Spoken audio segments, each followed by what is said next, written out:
everybody. How's your mam and them? Hope everybody's doing well. It is Friday. It is the weekend. It is Friday. Happy Friday. Happy Friday to everybody. Shout out Edwin Castillo in the building already. Saludos to you. Bang that like. Let's have fun. You're going to get some boxing talk here from a no sabo. No sabo here. No Espanol. But look, we're going to have some fun today. We're going to talk some betting odds. We're going to talk about Munguia. We're going to talk about Callum Walsh. We're going to talk about Anthony Joshua against Dubois. Y'all see how Dubois was dressed yesterday? What is this, man? Like, this dude's got tight. He's got pants on that are tighter than the yoga pants that these girls wear to the gym. You ever see these girls at the gym and like you're just trying to work out? I'm a godly man, just trying to work out. And then you got these girls, they wear these skin tight yoga pants and like the tops are getting lower and lower and more cleavage popping out. We're at the gym. And I'm just there. I'm just trying to work out and not see anything. And I'm just trying to stay in my zone, put the headphones in, work out. I'm just minding my own business. And these girls, man, they got the yoga pants on and they're just bending over. And I'm just trying as a godly man to work out. That's all I'm saying. But anyway, Dubois got pants on tighter than that yesterday with a leather jacket on. And I'm watching that. I'm like, these dudes are dressing funny these days. That dude's dressing like Tank out there. Like these dudes are dressing weird these days. Weird. But nonetheless, let's see who's in there. Anthony Sanchez, salute to you. Calix, what platform do you bet on? I bet on FanDuel. I do FanDuel, got it open right now. FanDuel and bet on Caesars for a while. Was not a fan of Caesars at all, but I'm on FanDuel. I know some people who do what you call it. I don't know. There are a million out there, and it's legal here, so you can get on any app here. And I get on FanDuel. That's my favorite one that I bet on. Salute Calix from Austin, Texas. Here from Austin, Texas. I love my Texas people. I love Texas and Oklahoma. D-Style hates the state of Oklahoma. That dude hates the state of Oklahoma, but I love Oklahoma, and I also love Texas. Shout out to Texas. That's the only part about going to the gym I like. And shout out to Carlos M. Gotta take the wrench from him. He changed his name. He's all proper now. Carlos M. No longer Chicano. He's proper now. Carlos M. And by the way, this is being brought to you by Johnny's Pizza. Had some lunch there earlier, and they're watching the podcast. They're marketing me now. And did y'all know that this is being brought to you in 1080p? It's called full high definition 1080p. So we're no longer in 720 here. No longer. You get to see these beautiful veneers and you know, the nice salt and pepper beard in the 1080p, full high definition. You're no longer in 720 here. We've graduated. We're into the big time now. We're 1080p. We don't do that over. If you want 720, go over to D-Styles channel. That dude's he's still over there in 720 world. We don't do that.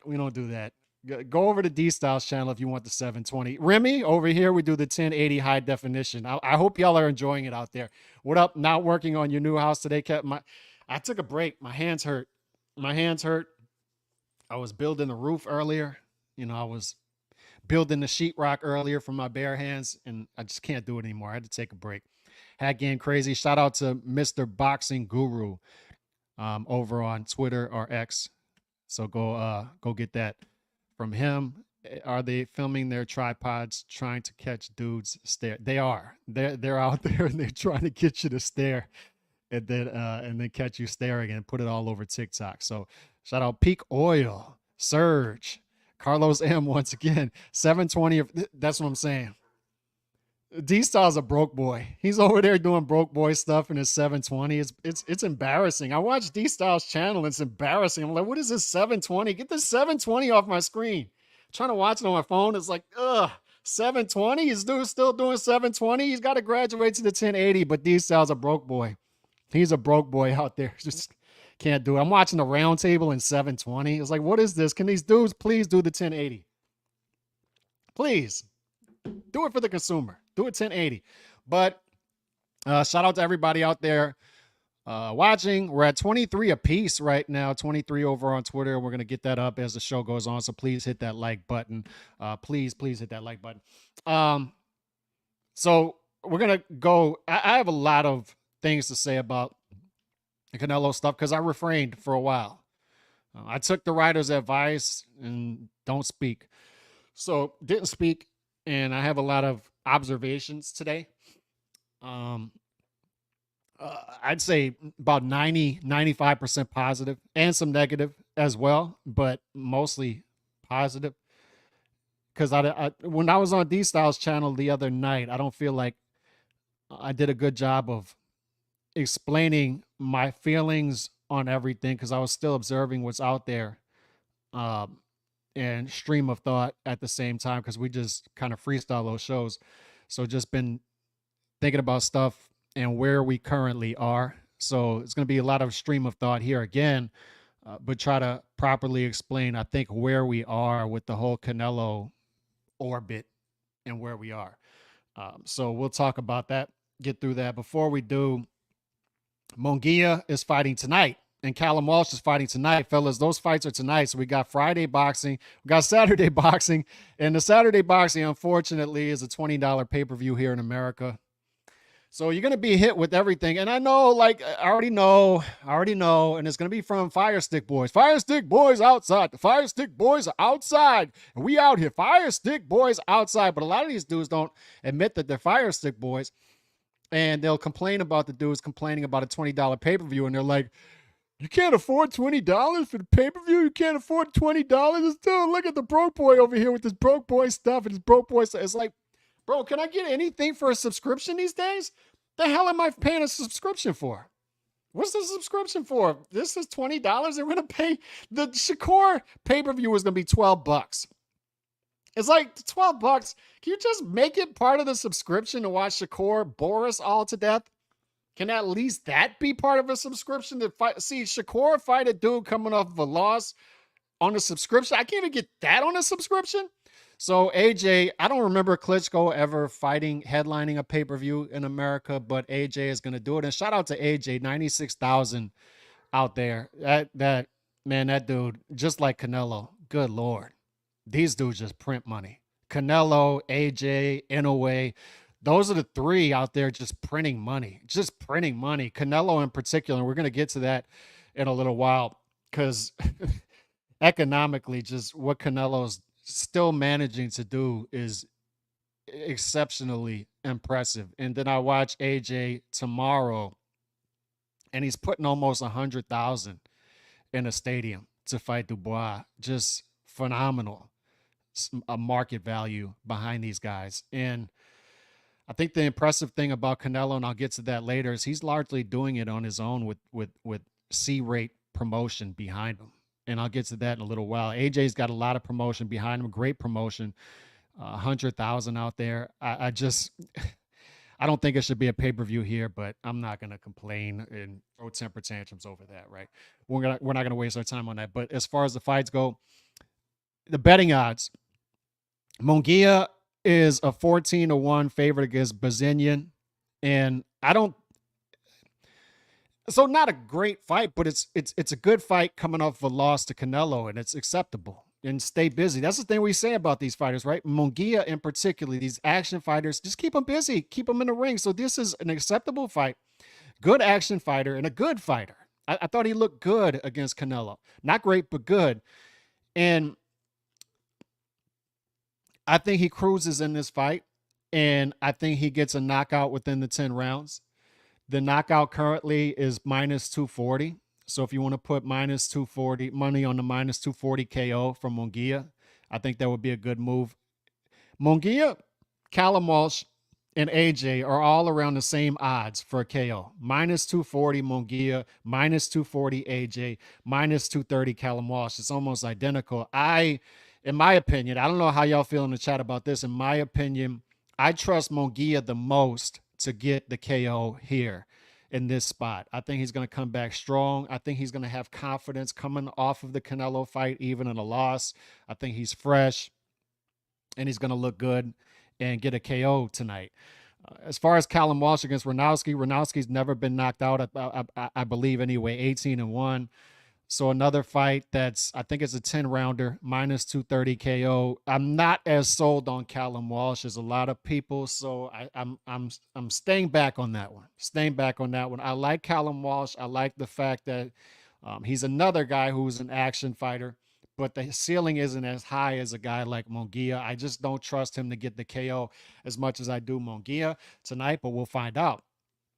And that should be another good fight with the A side action fighter, who is an 18-1 favorite. So we got 14-1 favorite, 18-1 favorite, and we got AJ versus Dubois tomorrow with a decent undercard as well. So you got some decent undercard fights in there. I'm on limited time today and got other things that I want to get to, so I'm not going to touch on everything in this podcast, all those fights, but I will put my thoughts on that on Twitter X later. But Anthony Joshua, to speak on that one, 5-1 favorite. Dubois is a plus 360. So if you like the upset here, if you like Dubois to pull off the upset at 27 years old, he's at a similar age that AJ was when AJ upset an older Klitschko. So if you think that AJ is a little past it and Dubois is improving, then you got plus 360 there. I can't pull a trigger on Dubois. The reason why is, multiple reasons. Number one, all of Dubois' fights except one have ended in KO. So if we look at that trend and we think that trend continues, who's more likely to get the KO here? Is it AJ or Dubois? It's AJ. The reason being, I think the pace of the fight favors AJ more. Dubois is a more laid back guy, laid back demeanor. I compare him to a basketball player, Tim Duncan, who talented and technical, but at the same time, laid back. Just a little too laid back for a fighter, in my opinion. Talented, but I think to beat AJ, you got to take it to him early. Pause. And you got to go after him early. And I don't know if Dubois has that in his manner to go after AJ early in this fight. Once AJ gets comfortable and turns himself into a once he gets going, pattern fighter, once he gets going technically, starts to work that jab, I think it's all good for him after that if he gets into that pace. If you look at Ruiz beats him. Ruiz jumps on him early. If you look at Usyk jumped on him early and did not allow AJ to get comfortable with his jab and get comfortable with the pacing of the fight. Those fighters, Usyk in particular, and the Ruiz in the first fight where he knocks out and takes the fight to AJ. I don't think Dubois has that in his demeanor. I think this ends up being more of a technical fight. And that's why I do sort of lean minus 240 KO AJ here late in this fight, because I think it turns into that type of fight, and then he starts to take over the fight with this jab, land some right hands, and Dubois will start to melt under that as AJ steps up that output as the fight goes on. So that's just how I feel on those fights. So that's it. Let's see. Dubois trending in right direction, and AJ got the experience. That's right. I think both of them are trending in the right direction, which makes this a good fight. Dubois trending in the right direction. Even with the Usyk fight, he had his moments in that fight. You could argue that low blow was a body shot. And if it's ruled a body shot, who knows? Who knows what happens, right? But AJ, the thing he has going for him now is 3 fights in 2023. This will be a second fight in 2024. So he's an active fighter now. He's gotten more active. He's gotten more rounds under his belt. He started boxing late, and now he's got things going. He's got his activity going, and he seems to be in a groove. So that's what we've got. Let's see. It's like paying a subscription to wait in line at the club. The Zone should just give for free. Yeah. UFC really out here hiding their pay-per-view buys and want everyone to just focus on their gate. Yeah.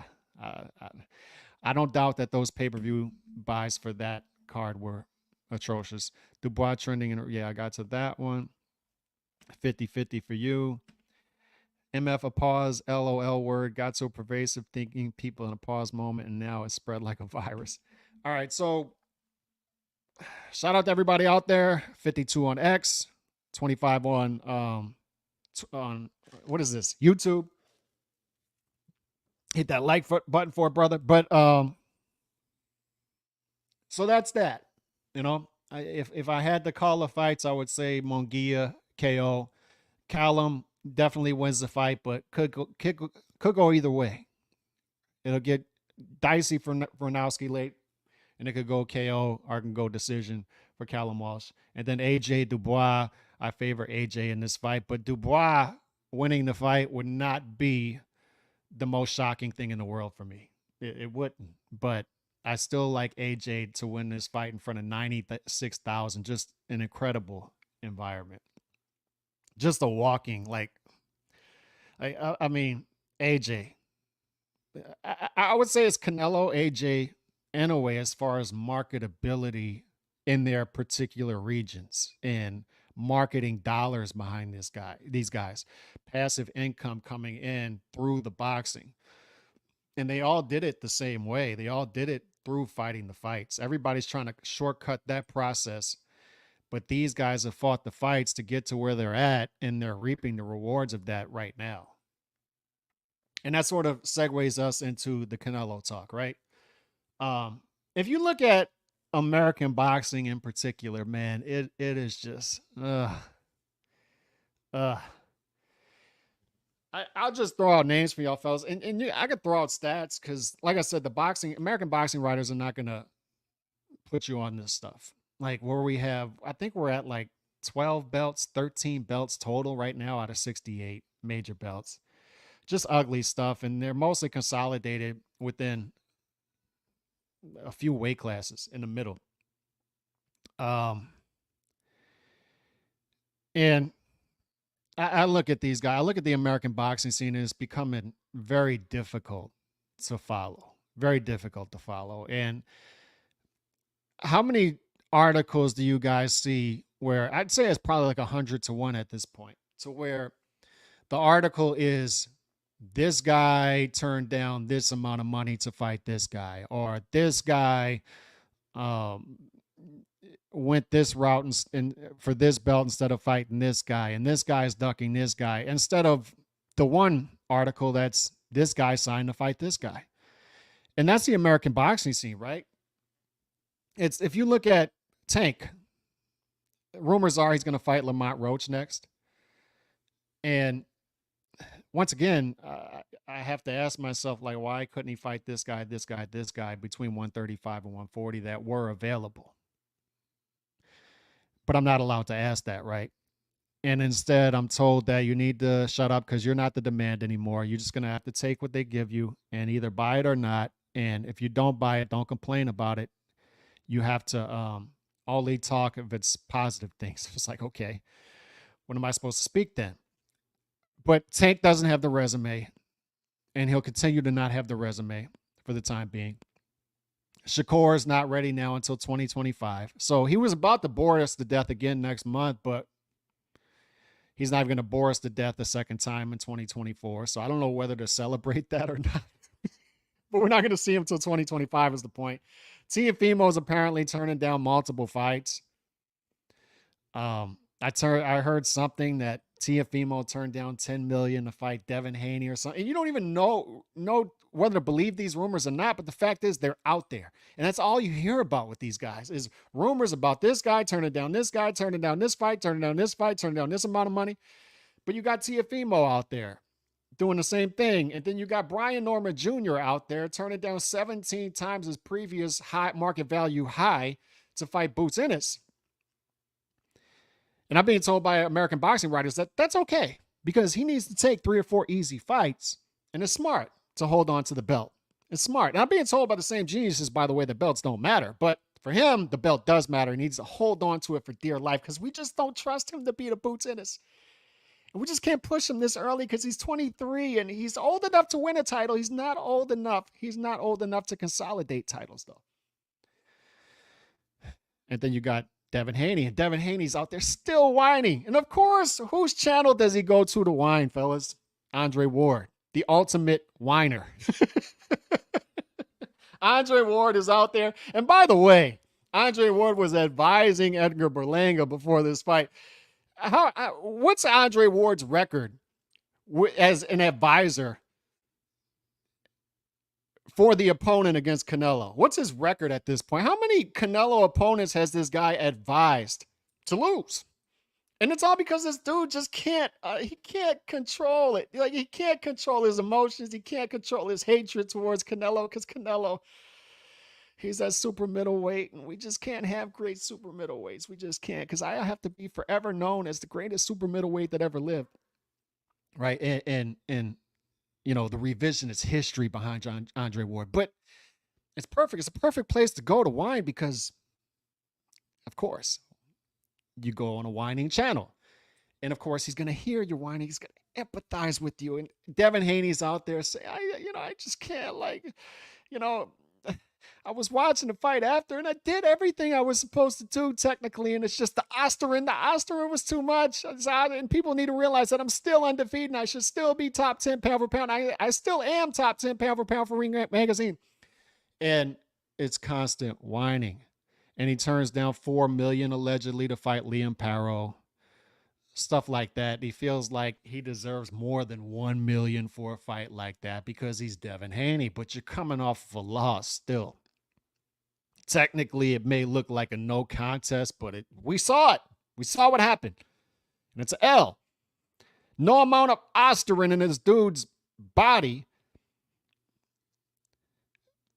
can take away the fact that you couldn't lift your right hand. You couldn't lift your left hand to block shots that we can see from a mile away. But the point is, these dudes whining, and they're Ryan. Ryan's out there. Ryan's whining. And Ryan's doing whatever Ryan's doing. And he's suspended till next year. But my point is, all of these guys want to be stars. All of these guys view themselves as stars. None of these guys are actual stars. And none of these guys are actual stars because of this behavior that I pointed out. Who didn't behave this way early on in their career and throughout their career? Who didn't? Canelo didn't.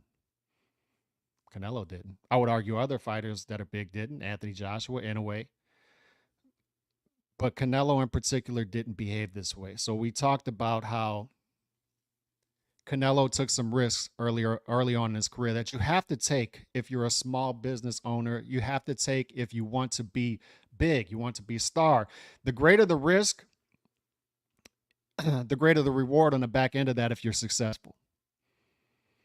If you take a big risk and you come out of that successful, even if you have some failures on that front end, if you come out of that successful, man, the reward behind that.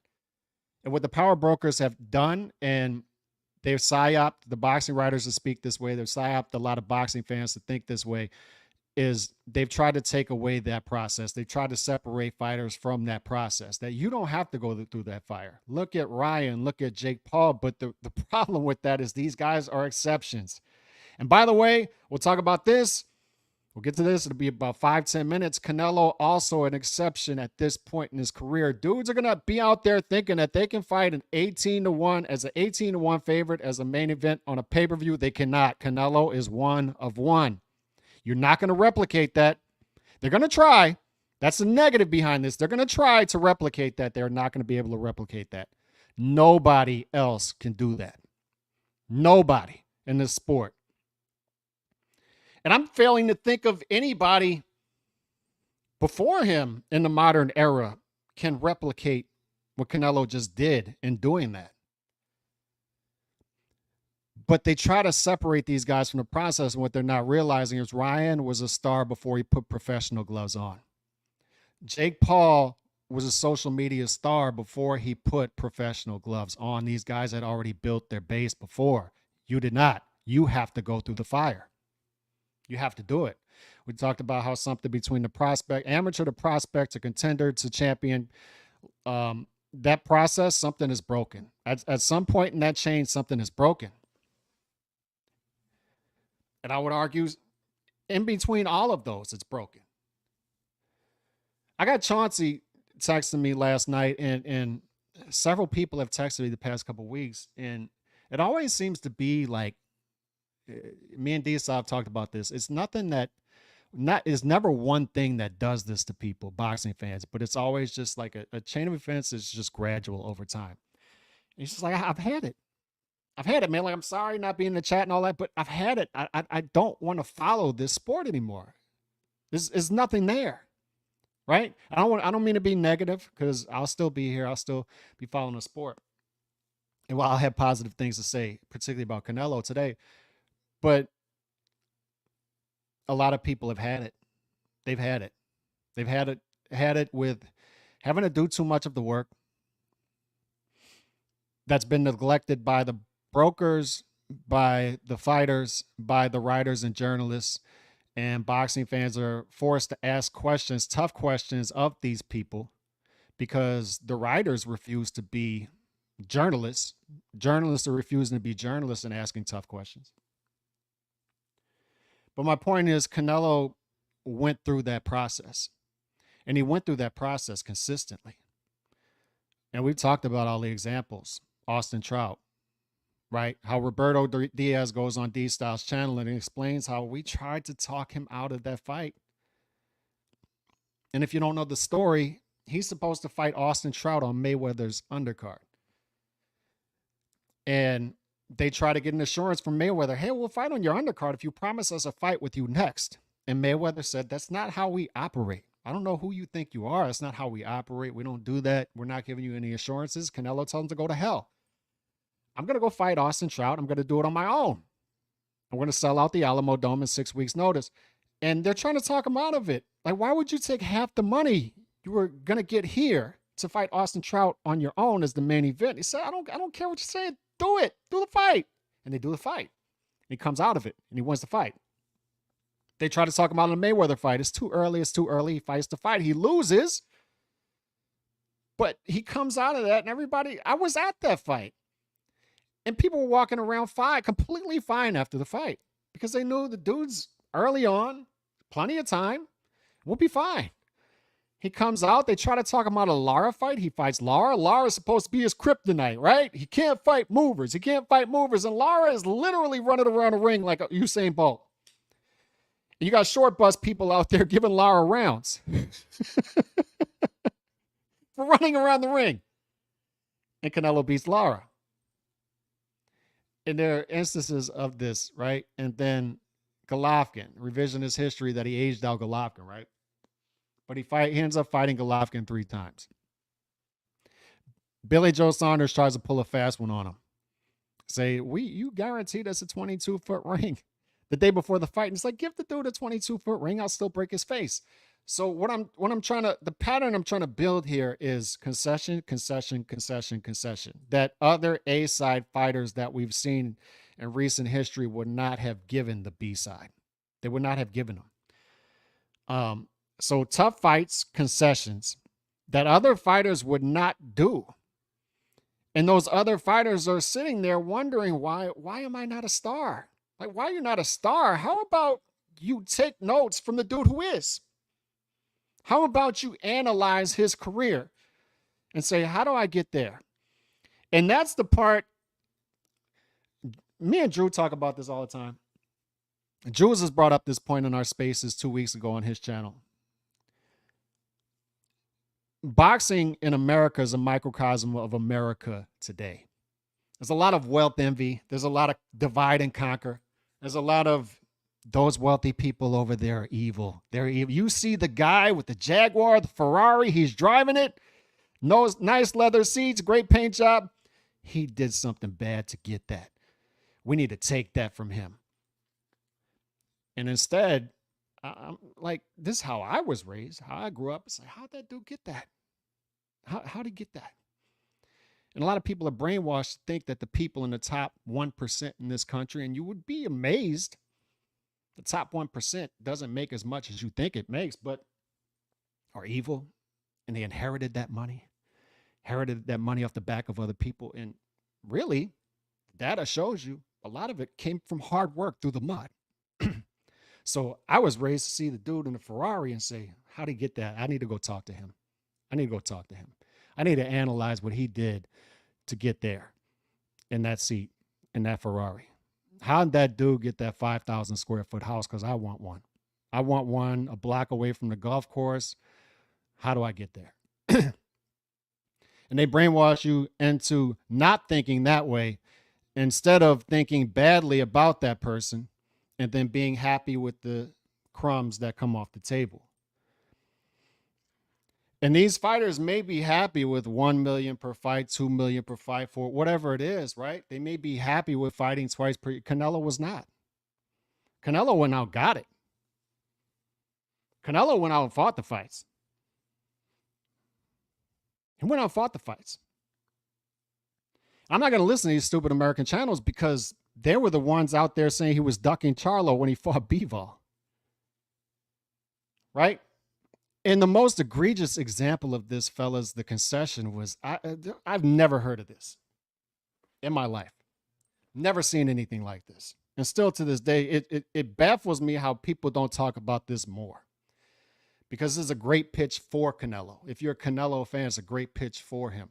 Never in my life have I seen, dude, I was on a round table 2 weeks ago where I thought I was in the Twilight Zone. I'm sitting there just, what planet did I land on? Like, what is this? Where am I? And I remember hearing conversations back when Canelo was about to fight Plant. And I'm listening to these conversations and I'm listening to D-Style and he's doing the same thing I'm on Twitter doing today. And by the way, if you're a Canelo fan, super duper fan, just let me work on Twitter because I see some of you jump in there thinking I'm going after Canelo. I'm not. I'm actually trying to give Canelo the credit he deserves. Just relax. I know what I'm doing on Twitter. I know how to get to those guys. And I'm trying to show you an example of the fact that Canelo is doing this work without much promotion and backing behind him from these wizards of smart, these geniuses right there in the boxing world, right? He's largely doing it on his own. But I remember these conversations at the time. And I just, where am I? Where did I land? What planet am I on? D-Style's asking pertinent questions. Are these guys willing to go to the zone? Like, why wouldn't Caleb Plant be willing to go to the zone to fight for undisputed for $8 million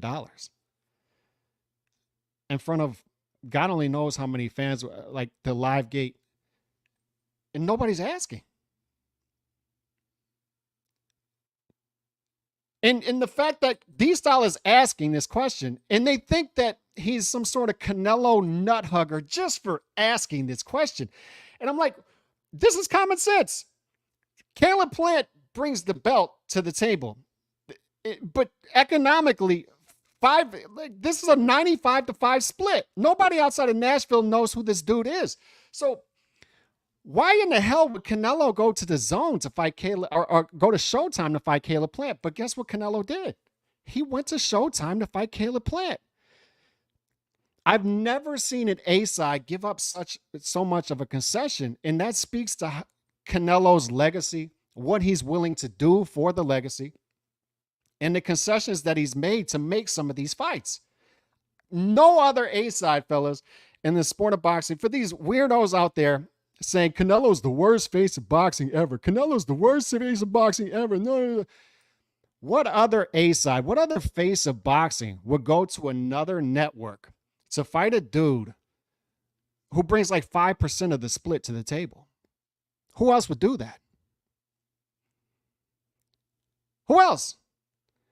This dude went to Showtime to fight Caleb Plant. Still to this day, I'm baffled by the fact that people don't give him credit for that. He went to Showtime to fight Caleb Plant. This is the PBC.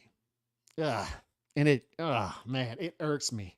That's one thing that irks me about this event this past Saturday night, and Canelo being like Canelo. And I understand why Canelo's doing it. He's got a lot of leverage over the PBC. They are desperate right now. I get it. But remember, PBC sort of throwing Canelo under the bus because he was trying to fight Berlanga. We want better fights than Berlanga because we believe in quality control now. And Canelo, he wants that Berlanga fight because he wants easy. I remember PBC publicly throwing him under the bus through their lapdogs because that's what they do, right? Al Heyman doesn't come out and give interviews. Steven Espinoza, he's a weasel. He's a politician, right? He's never going to give you a straight answer, but they're doing it through their lapdogs.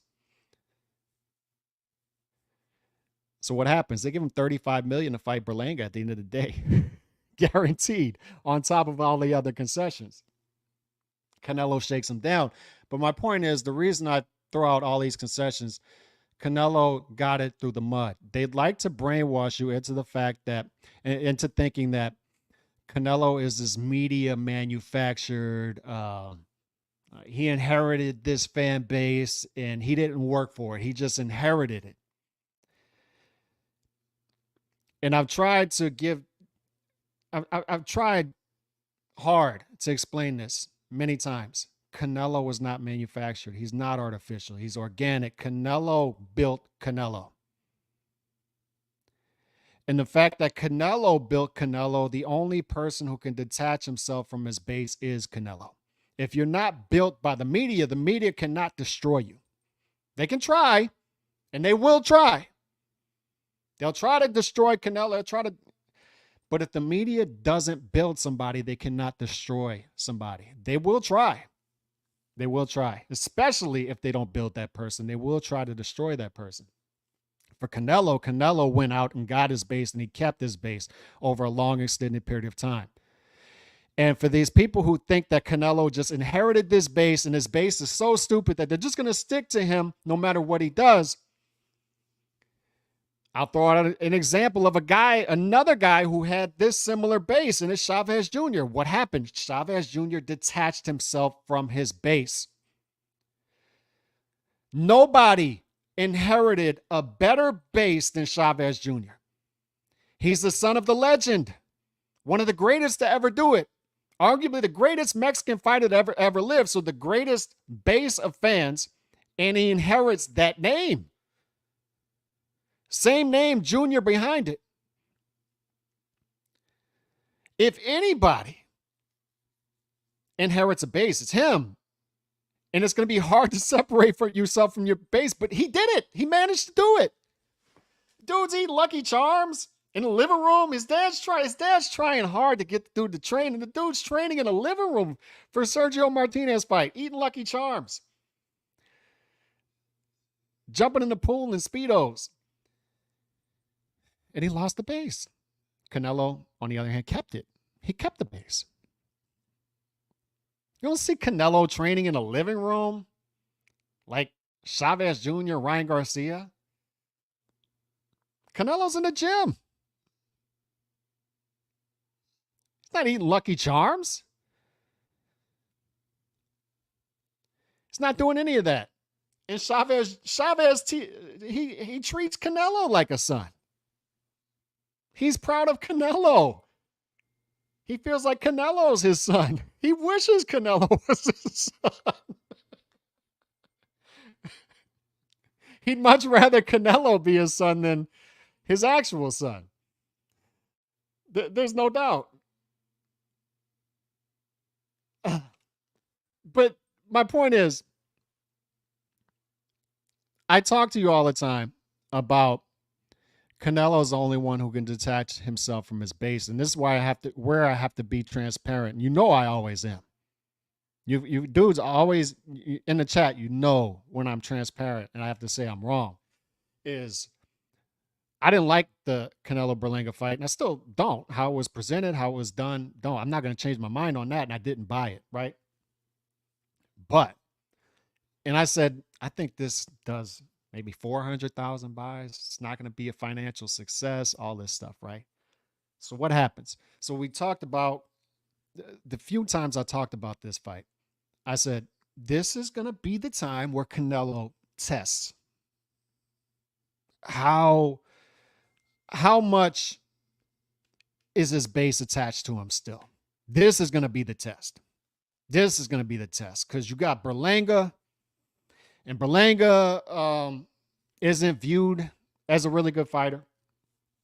It's $90 pay-per-view. It's in Vegas, so most of his fans are going to be priced out, right? So this is where Canelo is going to test whether, like, how attached is his market to him, right? And that you know, that's the last thing I said.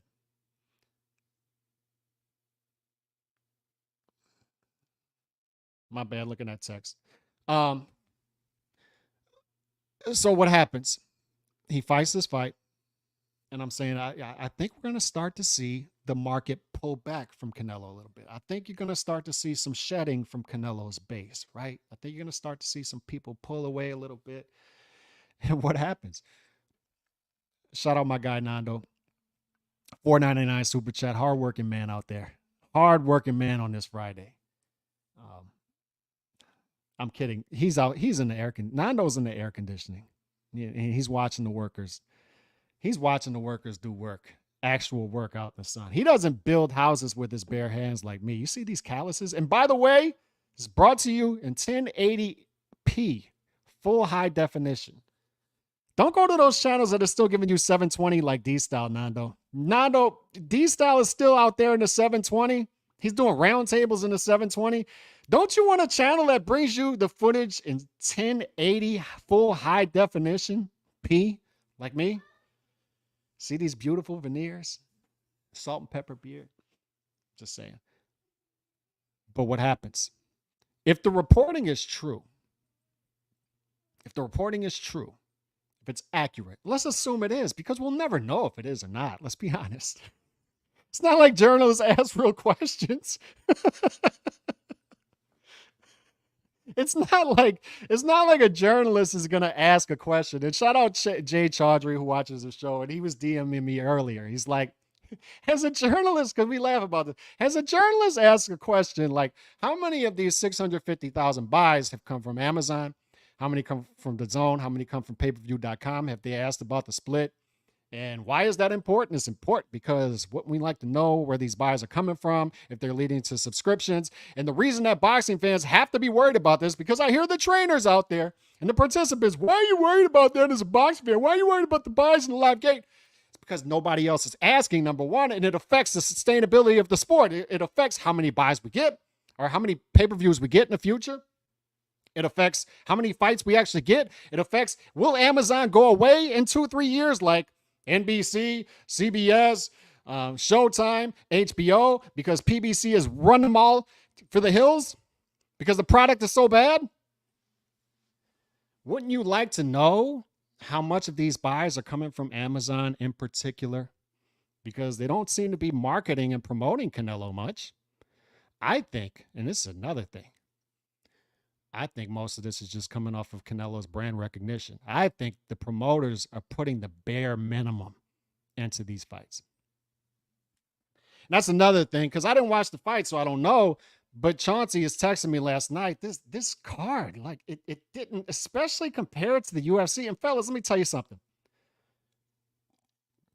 Y'all can jokey joke about Dana White all you want in the Sphere, and did he bleed money on Saturday night? The thing that you need to understand is how this came across on Saturday night is Dana White continues to invest into the sport, invest into his product. He's talking about building a new arena along with the NBA in Vegas just for UFC. I don't think he's going to be with T-Mobile too much longer. If you've ever been to T-Mobile Arena, it's a horrible venue, horrible venue to watch a fight, terrible sight lines. And boxing came off the complete opposite on Saturday night, right? And I don't say that to negatively talk about Canelo. This is the PBC to me. It's take. And that's what I saw Saturday night. It's Dana's giving back to the fans. And fellas, I'm going to tell you this right now. Don't sleep on this. Dana sees the market. He knows if he gets the Mexican base, it's game over. And he's going for it.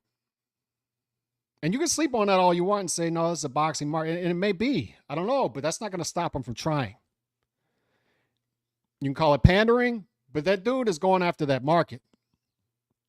And I'm watching this fight, what happened, the highlights Saturday night. And I'm saying, who's after Canelo? Where's that guy? Where is he? Where's the next Canelo? Where's the next guy that they're handing the baton to, particularly coming out of Mexico, because you need a great Mexican fighter. You need that. We've always had that in modern boxing. We've always had that. Where's that guy coming from? Who is he? Where is it? Where's the next American great?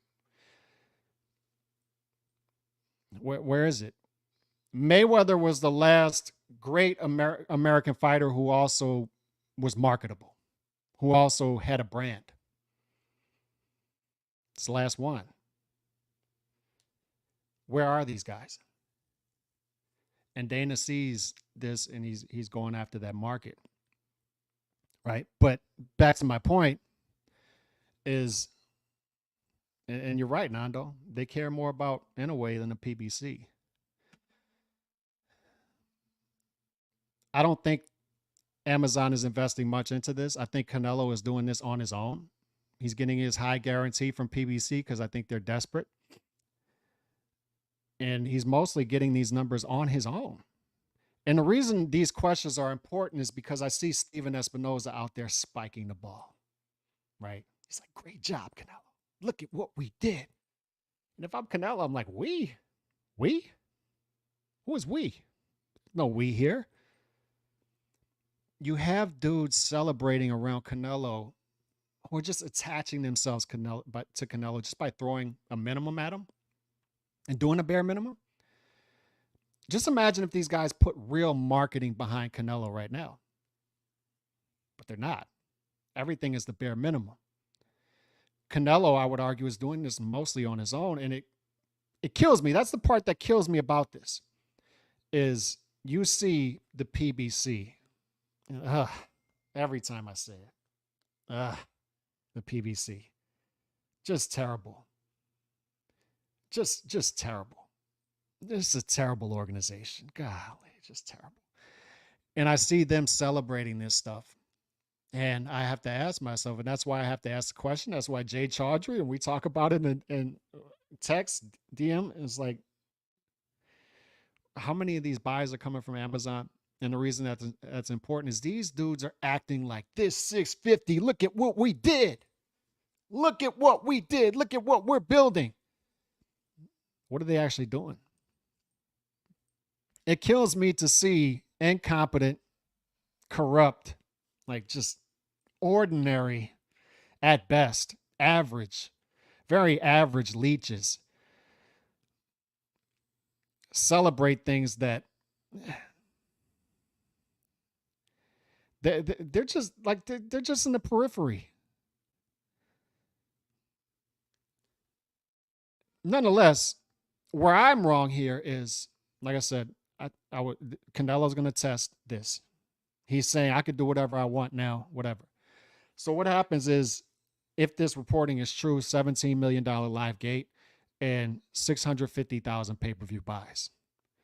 I saw that and I'm like, oh, if that's true, you're talking about $75 million in revenue right there. Not counting concessions, not counting the merch that's being sold out there. And that's for Berlanga.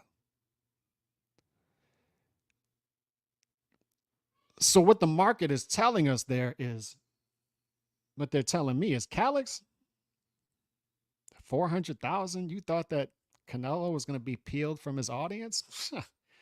Wrong. The market is telling a story here that, Canelo, we got you. We got you. You said you can do whatever you want at this point in your career. Yeah, we got you. We got you. And it doesn't matter why these people are buying the fight. They're telling you that, no, Canelo versus Berlanga is a pay-per-view fight. It's a Vegas fight. That's what the market's telling you. It doesn't matter why the people are buying the fight, because these wizards are smart. You see them on Twitter, right?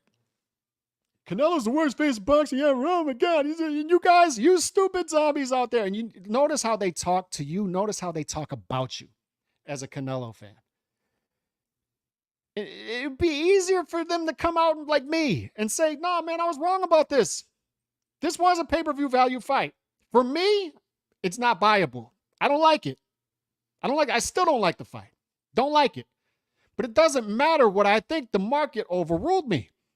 So I'm not going to come out here and say, you guys are stupid. I was right. You guys are stupid. You guys will buy anything. You guys buy anything. Oh my God, you guys are zombies. You guys are stupid. The market is the market. Why would I? It's like talking to a brick wall, talking to the market. It's just something out there collectively. Why would I? It'd be like a homeless guy yelling at the air. That's what these dudes are doing. And they don't realize it. They're too stupid to realize it. You're a homeless guy yelling at the air. You're yelling at the market. You're yelling at something that just is. You realize that, right? It just is. What the hell are you doing? The market is telling you, no, this was a pay-per-view value fight. There's a Vegas value fight. We went out and bought it. It doesn't matter why they bought it. Who the hell am I to tell Chicano, or Carlos M, as he calls himself now, Carlos M, and all these guys in the chat who bought the fight, that you guys are dumb to buy? No, man, you buy the fight for whatever reason you want to buy the fight. You like Canelo. You want him to get back in money, or you just want to see Canelo fight the fight. I guess you don't care who it's against because we don't know how much longer he's going to fight anyway. But you want to see your favorite fighter fight a fight. I don't always like what the market says. Trust me. I didn't like Ryan versus Tank doing whatever they said it did. 1.2 million buys. I don't know what it did. I don't always like what the market does. Jake Paul's fights making Jake Paul versus Mike Tyson is going to make like $1 quadrillion. And imagine if Canelo fights Jake Paul. It'll do like $1 gazillion. I don't like what the market does all the time. I didn't like Mayweather versus Conor, but the market is the market at the end of the day. And one thing I've noted, I've learned over time is people buy different fights for different reasons, and they found this. If this reporting is true, they found it pay-per-view worthy. Fellas, if the reporting is true, they found this more pay-per-view worthy than the Bivol fight. Imagine that. More pay-per-view worthy than the Munguia fight, than the Ryder fight, than the Lara fight. So I had the numbers. This was like Canelo's 7th or 8th biggest pay-per-view if these numbers are true.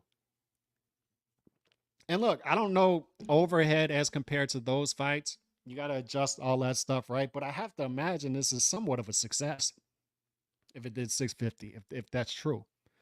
I have to imagine that's somewhat of a success. But my point is, why the hell would I get on here and start yelling at people who bought the fight and saying, how stupid are you to buy this fight? Oh my God. Believe me, man, like the Tank stuff bothers me that he's not fighting the fights. It does. I think the guy should fight the fights, but I'm talking about legacy. Buy whatever you want. You want to go to a Tank fight, smell like weed, do whatever you do there, go do it. Go do it. You want to buy Tank versus Lamont Roach, go do it. I don't understand it. It's not me. It's not for me. Just like Canelo versus Berlanga was not for me, but go do it. And I'll still complain here that I want to see the dude fight a fight. I still don't like Canelo versus Berlanga, but guess what? I was overruled. They won. I lost. 650,000 pay-per-view buys and $17 million live gate, if the reporting is true, for Canelo versus Berlanga. That's the power that Canelo still has in this face of boxing conversation that we have, fellas. It's so laughable. There is no conversation. There is no debate. Who in the hell would headline a pay-per-view main event where you're 18 to 20 to 1 favorite and do 650,000 pay-per-view buys? Who's capable of that in the sport? In modern history that you know of? Who'd be able to do that? But Canelo, one of one. Every face of boxing comes in a different form. Oscar, Floyd, Manny, Canelo, they've all given you a different look. They're all different fighters. What they all had in common was they got it through the mud. You can't separate that process. Even the fighters who you would consider maybe stars now, Jake Paul, Ryan Garcia, it's not going to be sustainable throughout time like those guys were, because you had to go through the process. And now they've separated that process. And one of the big reasons that American boxing is imploding is they're trying to go around that. Now they're explaining away Brian Norman Jr. turning down 17 times his previous market value because he needs to stay safe for 3-4 fights. They're trying to run these guys' careers like 401ks, ETFs instead of small businesses. And they got the nerve to say that every one of these fighters is a small business. All right, well, run them like a small business then. And stop running them like a damn ETF. Looking for 6 to 8% growth over 40 years. You don't have 40 years. You have 3 to 5 years maybe. Do something. And what the market is telling Canelo here, if I'm observing this correctly, and if the reporting is true, and if I'm observing this correctly, what the market is saying here is, we got you, Canelo. These concessions that I've talked about, they see it. And they want to frame you as dummies. I see this in politics. I see this everywhere. It's like, you don't agree with this person, so everybody who supports this person is just dumb. You're dumb. You're zombies.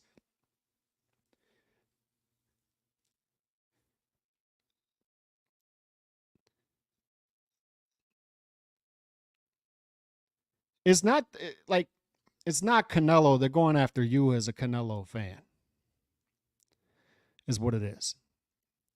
They're trying to frame you as dumb because you're not agreeing with them.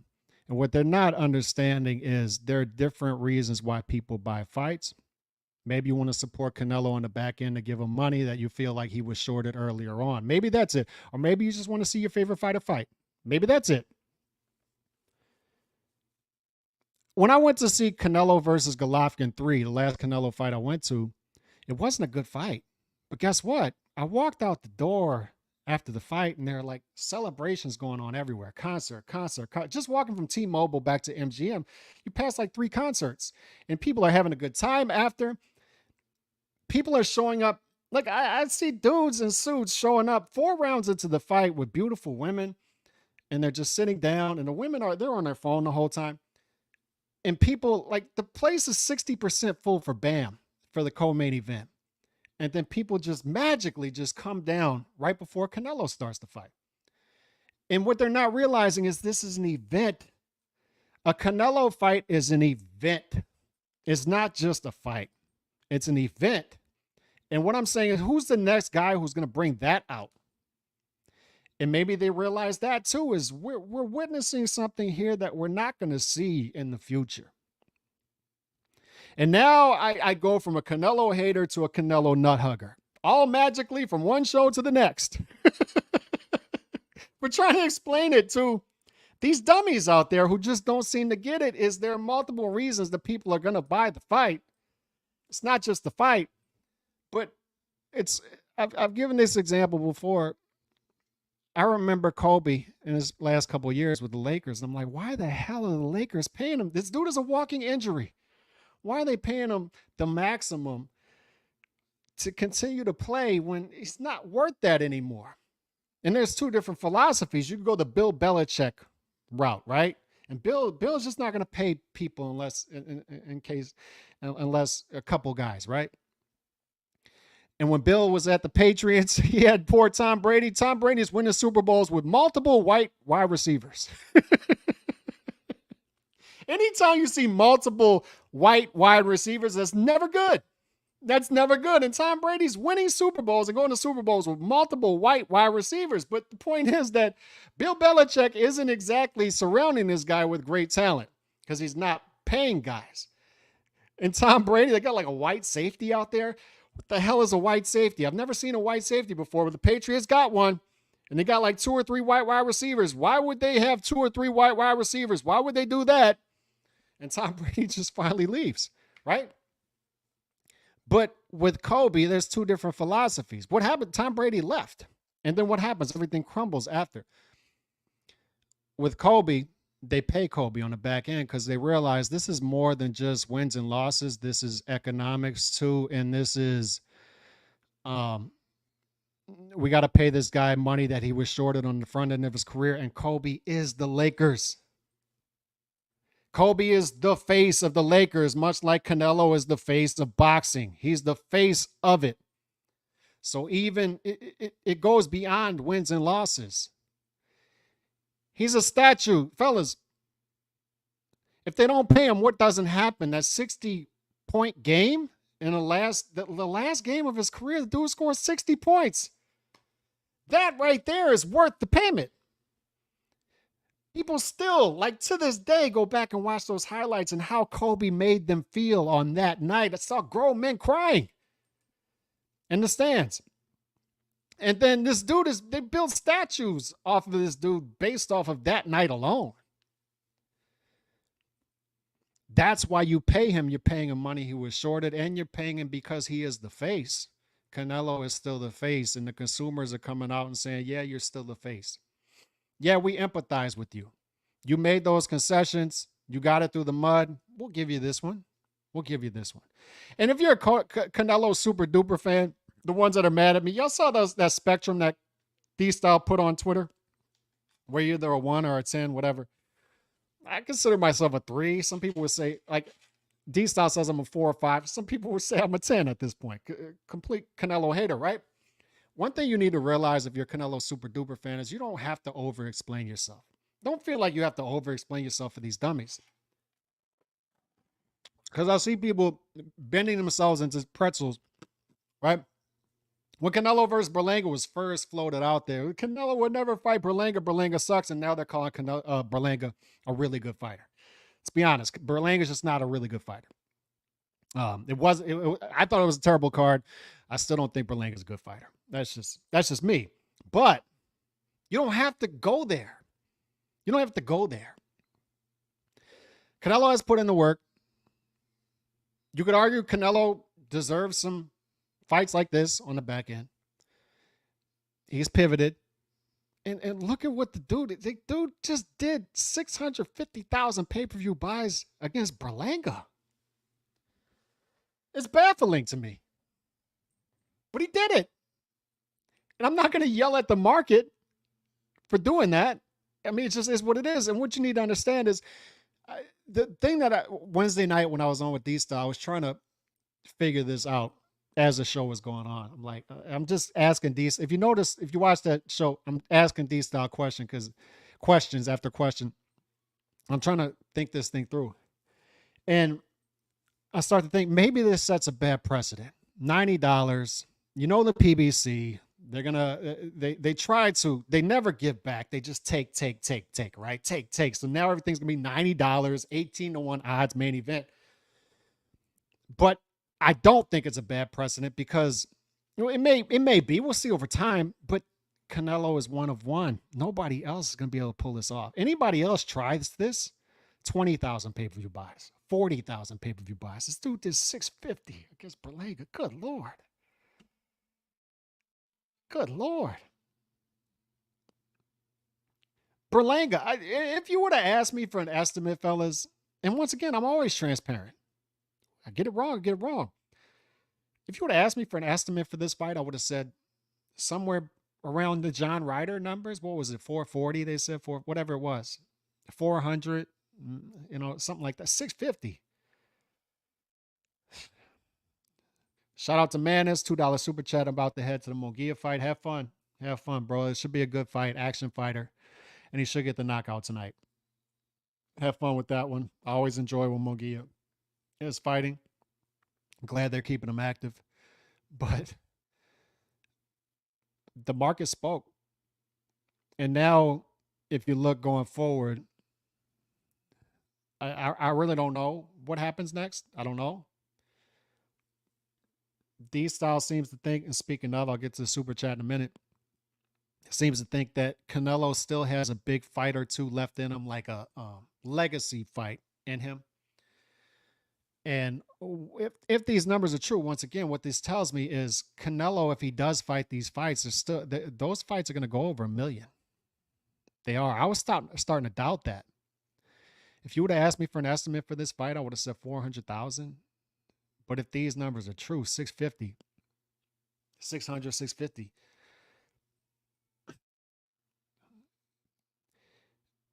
It's not always addition when it comes to pay-per-views. I've heard people explain that. It can be multiplication. Tank does 200,000 pay-per-view buys. Ryan did none before then, no pay-per-views, and they somehow end up doing 1 million, whatever it does. And I watch Benavidez. His trajectory is going down right now. There doesn't seem to be much interest in him. And how I know that is you still got people out there who still don't know he wasn't ready to fight until December because he got broken ribs. People just don't care about him much as they pretend to. But even though he's likely going to be fighting on his second undercard, somebody else's card coming up, and he did maybe 150,000 pay-per-view buys off of 2 pay-per-views, still, the power of Canelo dictates that there's going to be some sort of multiplication there when it comes to Canelo matching Benavidez, Canelo matching Bud. Even fellas, I'm just throwing it out there, even Canelo versus Jake Paul, which would be, I think, bigger than both of those. Just throwing that out there. I don't know what Canelo Bivol does.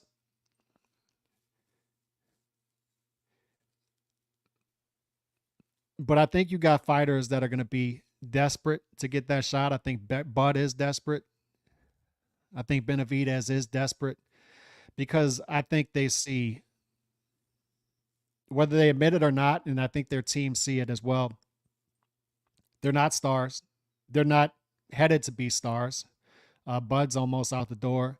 Benavidez, like I said, it's headed this way. So they know Canelo is the payday. They know it. So Canelo, whether they like it or not, the people who say Canelo's the worst face of boxing, whether they like it or not, Canelo now holds all of the leverage. He's got these dudes by the balls. Especially, fellas, now you did 650 against Berlanga? Imagine the leverage you have now. Good Lord. D-Style $5 super chat. Watchdogs, not lapdogs. People in the business are a walking conflict of interest, too dependent on the people in power, thus why they're lapdogs. Yep. Yep. And the reason I ask these questions is the writers, you know, the BWAAs, I don't know what they're having. What are they having award banquets for? Who are they awarding? But anyway, they're not asking the tough questions. We should know. Like, if they have enough reporting to do 650,000, all right, how much of that came from Amazon? How much of that came from DAZN? How much of that came from payperview.com? Why is that important? Because we want to see if this is sustainable with Amazon Prime. And we want to know where our fights are going to come from. How many are going to come? And pause. And how many are going to be on pay-per-view? How many are going to give us with the subscription? Because seemingly nothing's coming with the subscription anymore. I mean, even the stuff that comes with a subscription, even the ESPN top rank stuff this year. Like tonight, I like Munguia, but 14-1 favorite. And then you got Torres Jr. with the porn stash and another beatdown type fight. Is that, I think Abdullah's fighting tonight, right? Or no, it's Emiliano Vargas fighting tonight. So it's a lot of, you know, it's a lot of wide odds fights that you get with the subscriptions now. I don't know. We're getting less quality for our dollar. We're paying more and more, and that stuff's important for the journalists, for the boxers, for the, whether you're a trainer. I see these guys say it too. Power broker. Why do you care about this? Why do you care about that? It directly affects what comes on our TV. What do you mean? Why do we care about it? Why are you turning? We wouldn't care about it. I would love to just talk about the fights, but you're turning our beloved poor man's sport into a country club sport. That's why I care about it. We certainly can't trust you to do the right thing. Can't do that. So you need watchdogs out there, not lapdogs. Right? So we have to, unfortunately, take on more of the burden because you can't do it. You're not willing to do it. So that's why we do it. We can't trust you to do the right thing. We can't trust writers to properly cover the sport, journalists to properly cover the sport. Content creators are out there saying, this guy ducking that guy, and that guy ducking this. Fire stick boys are outside. Fire stick boys outside. Fire stick. And these dudes are getting like 1 million clicks. Fire stick boys outside. This guy ducking that guy, and that guy, oh boy, oh, this guy ducking that guy, and that guy's ducking this. And that's what's going, that's what's selling as journalism in the boxing world. So of course we got to do it. What do you mean? Why are we doing it? Why is this confusing to you? Why? Seems pretty simple. The UFC involvement enhanced the night because it turned Saturday night into a fight night. The trend is Canelo does better when he goes head with UFC. So maybe so. I talked about this. I'll repeat it. Um, UFC, it was like a dichotomy on Saturday night. UFC giving back to the fans. And yeah, we're gonna go into our pocket to give back to the fans here. We're gonna pander or go after the Mexican audience to celebrate Mexican combat sports.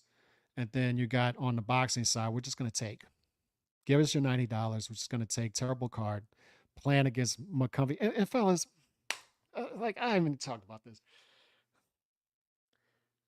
Plan is being like this is the bar that's been lowered so much, and we've talked about this for years, right? The bar has been lowered so much. Like Plant is being celebrated, and look, it was an entertaining fight. I watched it on YouTube after, but he's being celebrated for that. It's like McCumbee floored you, MAGA McCumbee. Well, what is this? The dude looked like I mean, he was giving off kind of pedophile vibes. I don't know, but he floored Plant. And this is being celebrated as, oh my God, look at the adjustments we made. You had to make adjustments? I guess MAGA McCumbee, Stephen Fulton Jr. gets a gift as a 5-1 favorite. Plant was like a 15-1 favorite, something like that. And this is what's being sold as great performances and great content. Raleigh Romero. Every time I say Raleigh's name, I just laugh because he just, I don't know, but the dude won. And dudes are doing backflips because he won a fight because, like, it's Raleigh, right? And it's like, it's the same thing. It's not just boxing. It's everywhere in American society these days.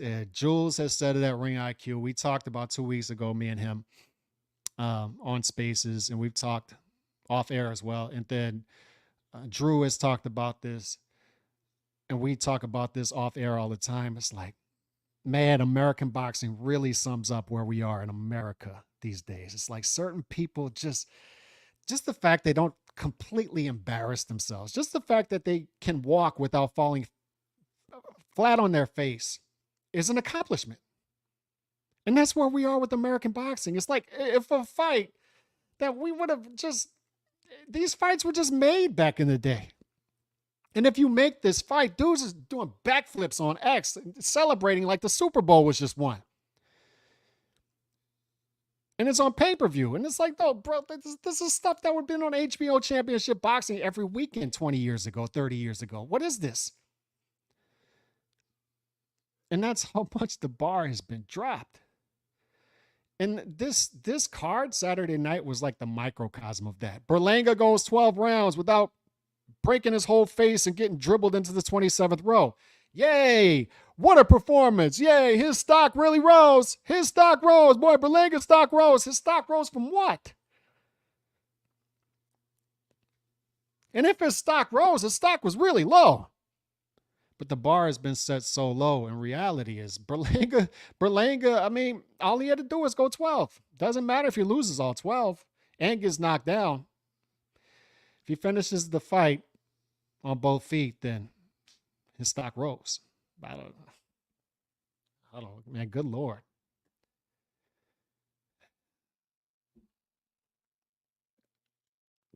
But it's where we are in America. Not just American boxing, but in America. It's like a microcosm of it. It perfectly represents where we are in America today. But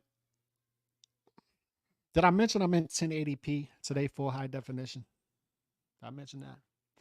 But Canelo, almost 70 fights in. Something like 25 title fights. And dudes are saying he's a terrible ambassador for the sport, terrible face, worst face of boxing. And I'm looking at this, I'm like, how many title fights did Errol Spence have? How many? How many's he got? Go check. Stephen Fulton Jr. And these are the guys these dudes are praising. They're praising these guys. They were calling Stephen Fulton Jr. one of the greatest pound for pound fighters in the world. He's got like 3 title fights. And he's doing $51,000 live gate in Minnesota. And Canelo's a terrible ambassador for the sport.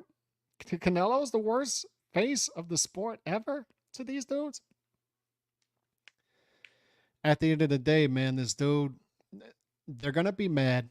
And they're going to be mad at you for buying the fight. But you don't have to apologize to them. If you want to buy the fight, buy the fight. That's one thing I told you before the fight. I'm out. Don't worry about what I'm doing. Don't worry about what I'm doing. All right. I told you I'm not buying. I'm going to take the writer's advice. I'm going to stay quiet about this. And notice, I didn't do any videos about this. I was not trying to take away your fun. I'm not going to take away your joy. I did no pre-fight videos except one explaining I don't like this fight. I'm going to give my opinion and I'm done. I'm done. One thing I'm not going to do is I'm not going to speak down to people buying the fight. The market is the market. Do whatever you want. Do what you want.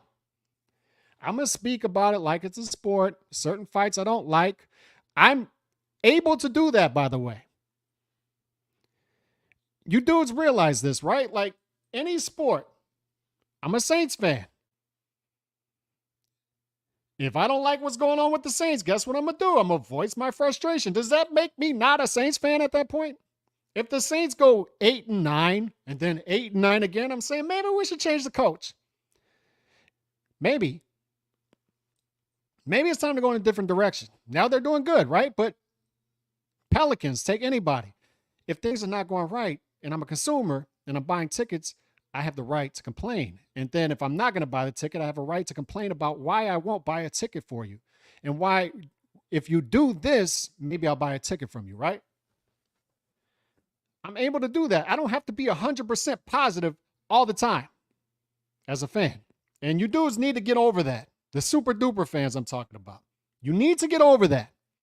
Not everybody's going to be 100% positive 100% of the time.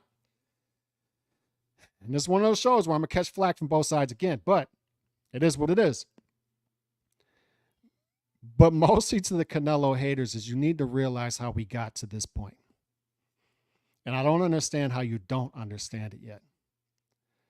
This dude did certain things. He made certain concessions. He fought a certain amount of title fights. You might not be happy about how all of them went down, but he fought a certain amount of title fights. Whether you like it or not, he's going to be viewed as an all-time great, and rightfully so, in my opinion. And that's why the market, in this case, said, yeah, I'm going to go buy it. I don't understand 650, but I don't have to understand the market all the time. Especially as a small business owner. The market is the market, and you got to respect it, and you got to listen to it. The market wants to be understood. The market doesn't need to understand you. The person selling the product has to know that the consumer needs to be understood. I need to understand the consumer so I can detach them from their money. Canelo rightfully understood here, I can go fight Berlanga in Vegas and generate $70, $75 million in revenue, not counting concessions and merch. Just think about that. And now I got all the leverage in the world. And as much as I don't understand it, it is what it is. And I'm not going to yell and get mad at the people who bought it. Maybe it's a bad precedent. Maybe it's not. We'll see over time. But I'm just telling you, Canelo's one of one. If dudes think they can replicate this, they're going to fall flat on their face. Flat on their face. If Tank tries this, which he might, 18 to 1, 20 to 1 underdog. His 200,000 buys will go to 20,000 buys real quick.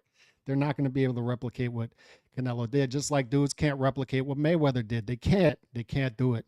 They can't do it. These dudes are one of ones. And another thing I will tell people is, much like this comment here about the UFC, and the great thing the UFC does is it's not just a card. It's not just a fight. It's an event. People feel like they're a part of something. You can talk all you want about not liking Dana, and Dana doesn't pay his fighters well. Look, I'm telling you, I talk to them all the time. I'm surrounded by them. They feel like they're a part of something. They feel like they're a part of an event when they go. And that's what the Canelo vibe is. I've been to enough Canelo fights to tell you, when you go out there, it's not just a fight. It's an event. And it's another reason why he sells. And it's another reason why I shouldn't be surprised, as surprised as I am, that this did 600, 650, whatever they're saying it did. Canelo's a walking gate. Like, he's a walking pay-per-view buy. He's a walking billboard. This dude's probably making six figures of passive income per day. And he did that by going through the fire. And the reason that that other guy is not there yet, that Canelo's going to pass the baton to, and the bad news for these guys like Benavidez is they think that if they beat Canelo, now they're the star. Don't work that way. I present to you Dimitri Bivol. How many pay-per-view buys is Dimitri Bivol doing? How many? How big of a star is Dimitri Bivol? He beat him. You got to put in the work before. Mayweather was a pound-for-pound fighter before he even got the De La Hoya fight. Ring Magazine Fighter of the Year 2 years into his career. Oscar was fighting 5 title fights per year in 95, like 2-3 years into his career. 5 title fights per year. This dude fought Trinidad and then fought another fight and then fought Mosley like 9 months later. And you dudes think we're in some different world where you don't have to do that stuff anymore to become a star. No, I got news for you. Look at the dudes who are stars right now, superstars. You weren't a star before you put on gloves like Crazy Ryan and Jake Paul. And we'll find out how sustainable it is for them. You want to be a sustainable superstar, you gotta fight those fights. And if you think Tank's a star, you got low standards as to what a star is today. So I'll leave it at that. Hopefully nobody was harmed in this show. Hopefully nobody's feelings were hurt. Everybody's fine. Y'all have a great weekend. God bless everybody. I'll see y'all again next week. Peace.